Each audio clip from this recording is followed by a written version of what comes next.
Martin Seligman, the father of positive psychology, has done an experiment where he had people do one simple thing.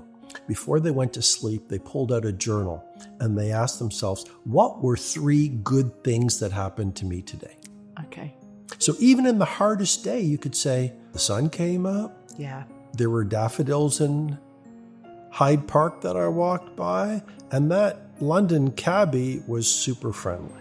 And his research found that that simple evening ritual dramatically helped people become more positive, more grounded, and more vital. So you can do it in the evening and you can do that exercise. I love doing it in the morning as part of a morning routine. I shared the 5-question morning maximizer, but sometimes I'll just free flow. I go HDIF, how do I feel? And I just write how I feel. I always go into a restaurant and take the business card.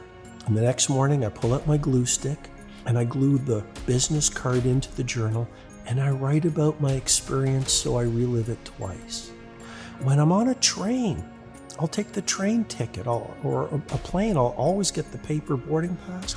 And as people are boarding, I'll find my seat and I pull out my little glue stick and my little color highlighters and I'll glue in the boarding pass and I'll say, I'm flying to Dubai and here's what I'm going to do. And I'm always writing.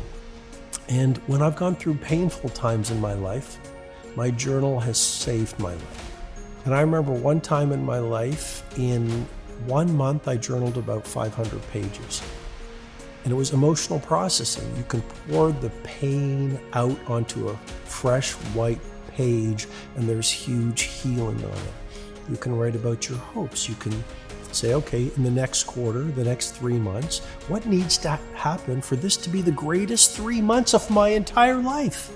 And then you actually do a mind map where you say, oh, here's my fitness, here's my spirituality, here's my family life. And the more you can write it out, the more you're programming your mind to take the actions to make them true.